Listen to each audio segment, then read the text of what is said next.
السلام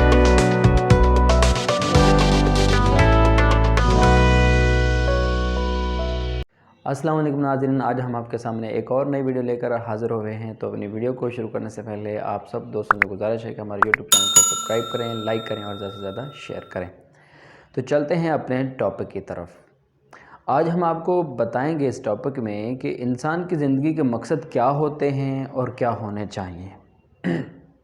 ہوتا کچھ یوں ہے، اس بات کو ثابت کرنے کے لیے ہم آپ کو ایک اسٹوڈنٹ کی ریئل آپ بیتی بتاتے ہیں۔ وہ اسٹوڈنٹ کہتا ہے کہ جب میں دوسری کلاس میں تھا تو اس وقت میرے بڑے بھائی مجھے کہتے تھے کہ میرا بھائی ڈاکٹر بنے گا، اور میں ان کی باتوں میں آ کے فوراً ہی اسی وقت ڈاکٹر بن جاتا تھا اور ان سب کا چیک اپ کرتا تھا، اور ان کے لاڈ اور پیار میں واقعی اپنے آپ کو ڈاکٹر سمجھتا تھا۔ جب میں 5ویں کلاس میں پہنچا تو میری قسمت اچھی تھی، مجھے دی بیسٹ ایوارڈ ملا۔ اس کے بعد میرے باپ کو اس سے بہت زیادہ خوشی ہوئی، اور اتنی زیادہ خوشی ہوئی کہ اس کا اندازہ ایک باپ ہی لگا سکتا ہے کہ بیٹے کی ذہانت سے اس کے دل پر کیا خوشی ہوتی ہے۔ اسی دوران ہی میں میرے باپ کی ڈیتھ ہو گئی۔ اس وقت میں نالائق ترین بچوں میں شمار کیا جاتا تھا، لیکن کوئی بھی یہ بات نہیں جان سکا کہ اس کی وجہ کیا بنی ہے۔ اس کے بعد جب میں 8ویں کلاس میں پہنچا تو پھر دوبارہ سے میں لائق ترین اسٹوڈنٹس میں شمار ہونے لگا، اور میری ڈاکٹر بننے کی خواہش پھر سے سانس لینے لگی۔ جب میں 9ویں کلاس میں پہنچا تو میرے گھر والوں نے مجھے سائنس پڑھانے سے معذرت کر لی۔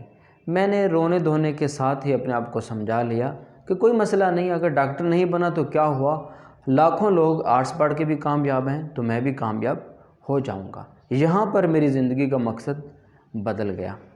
پھر جب میں ایف اے میں پہنچا، میں آئی سی ایس کرنا چاہتا تھا لیکن وہ بھی کسی وجہ سے نہیں کر پایا، تو میں نے کہا چلو نہیں کر پائے، آئی سی ایس نہیں کر پایا تو کوئی مسئلہ نہیں، میں کسی اور مضمون میں محنت کر لوں گا۔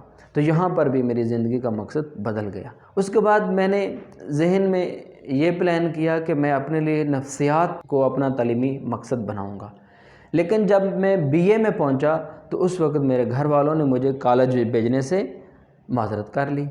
پھر میں نے اپنے آپ کو سمجھایا کہ چلیں کالج نہیں جا سکا تو کوئی مسئلہ نہیں، لیکن بی اے کی ڈگری کا ہونا نہ ہونے سے بہتر ہے۔ اس دوران پھر میں نے پرائیویٹ بی اے کر لیا۔ جب میں نے پرائیویٹ بی اے کر لیا پھر میں نے سوچا، لیکن یہ ہے کہ اس کے ساتھ ہی میری نفسیات کی جو خواب تھے وہ ٹوٹ کر بکھر گئے، اور پھر میرا مقصد اس وقت تبدیل ہوا جب میں نے ایم اے انگلش کی بجائے ایم اے اردو کرنے کا سوچ لیا۔ پھر جب میں ایم اے اردو کرنے کا سوچ لیا تو پھر مجھے احساس ہوا کہ زندگی کے مقصد انسان خود بخود متعین نہیں کر سکتا، خود بخود معین نہیں کر سکتا۔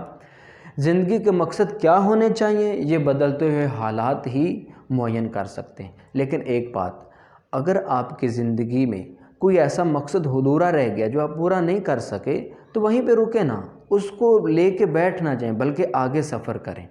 جو آپ حاصل نہیں کر سکے، جس مقصد کو آپ نہیں پہنچ سکے، وہ آپ کا مقصد تھا ہی نہیں۔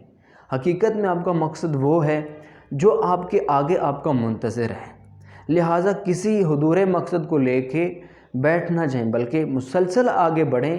جب آپ آگے بڑھیں گے تو انشاءاللہ آپ کو اس سے بھی بڑے بڑے مقصد خود بخود ملتے جائیں گے۔ تو آج کے لیے اتنا ہی، اپنا خیال رکھیے، اللہ حافظ۔